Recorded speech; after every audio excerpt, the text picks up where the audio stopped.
Hello, everybody. My name is Haytham Hussein. I'm a stroke neurologist and a American Heart Association board member. I'm sorry I cannot be with you this board meeting. Holly and I thought this would be um, an acceptable alternative for me to address the board. I'm here to talk to you today about high blood pressure and the importance of that for me in my work. Let's first start by saying that uh, Minneapolis in Minnesota, we are a healthy city, metro, and state. Um, the blood pressure rate in the state of Minnesota is about one fourth, which is better than nationwide. Blood pressure is affecting about one third of the United States population. Uh, Although we are better than the national rate, we have seen an increase in the blood pressure rate in the state of Minnesota from about one fifth to about one fourth over the last 10 years. This increase in high blood pressure rates um, has been associated with an increase in other important risk factors as well. So diabetes increased from 6% to 9%, and obesity increased from 25% to 30% in around the same time. There is also another important trend in our state. It's the change in demographics. In 2020, for the first time, uh, individuals 65 years and older uh, will be more than kids K through 12. So we are seeing the state age average is getting older. The average age for Caucasians is 41, which brings me to the second very important demographic change, which is that we are becoming more diverse. The average age of Hmong individuals is 21, and for Somalis is 20. So these are very important changes that require that we modify the way we approach our communities in our efforts to raise awareness and help with education in terms of risk factors. I am a stroke neurologist.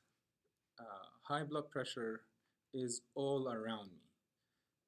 About 75 or 80% of my patients with stroke have high blood pressure. High blood pressure is the most important risk factor for all different types of stroke, ischemic stroke and hemorrhagic stroke.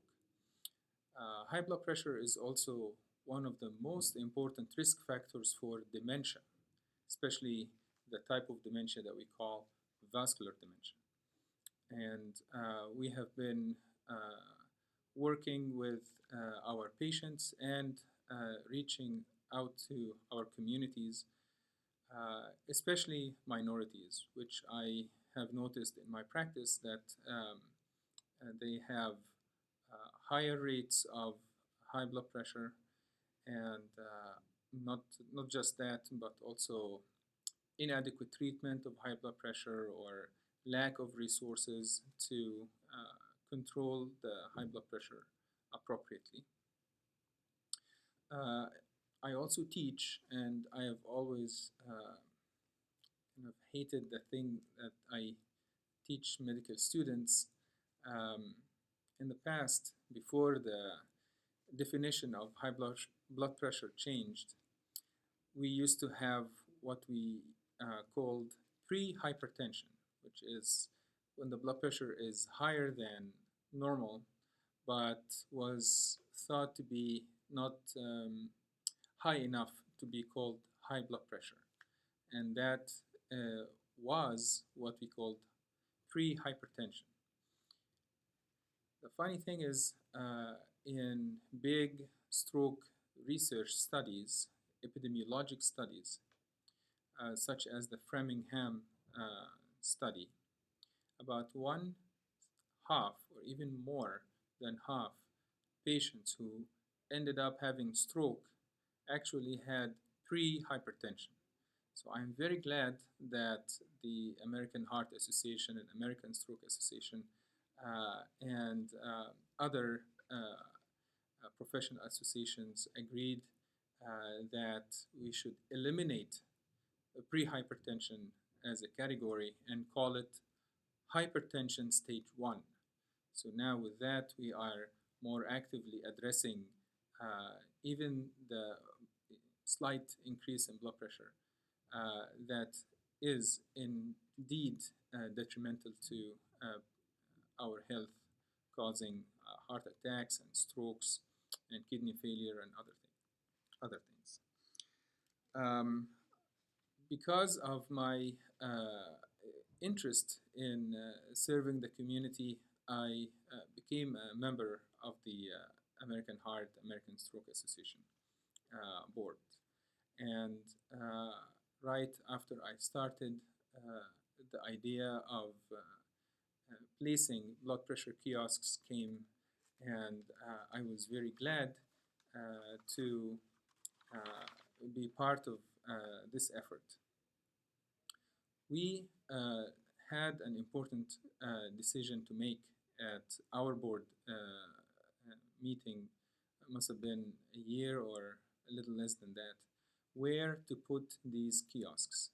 And the one idea was to try to put these kiosks in places where we have high traffic, so we can ensure that these kiosks are being used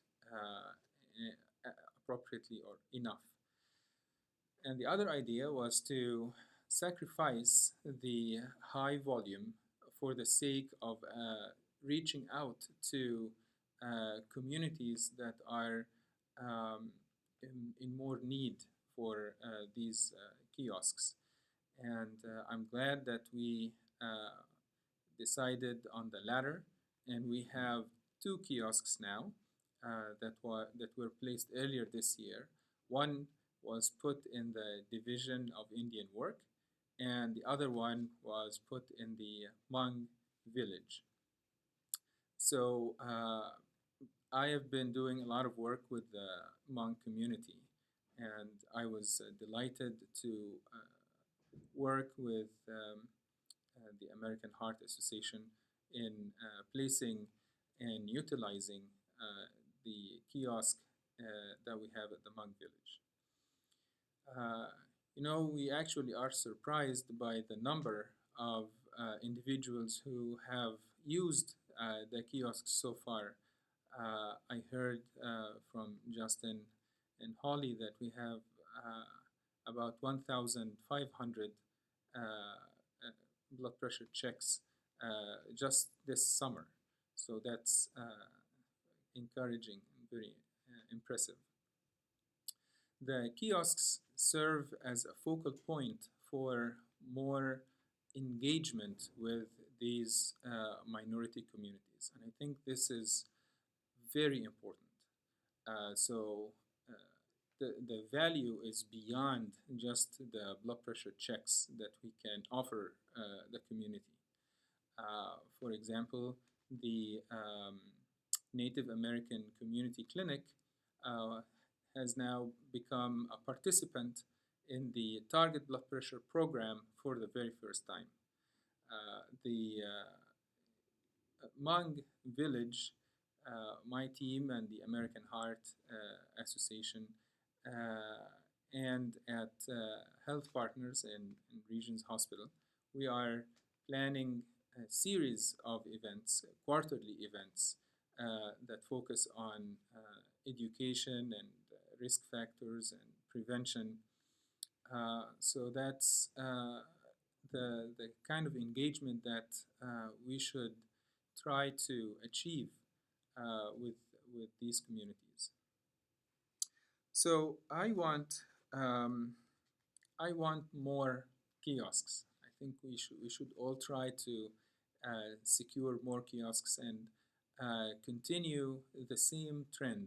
Perhaps trying to reach out to the African American community or the Somali community. The Somalis really need more focus from us. Uh, we should continue to use these kiosks as instruments for engagement with these communities, uh, building trust and raising awareness and helping with education and ensuring that we have uh, good understanding of the obstacles to their care. It is important also to try to uh, recruit more uh, contribution or more members in the target blood pressure program. We should continue to address large health systems, small community clinics, and we should try to reach out to also FQHCs. So, with that, I end my message. I hope that you all have a nice meeting, and I am happy to answer any questions by email or in person. Thank you very much for your time, and have a nice day.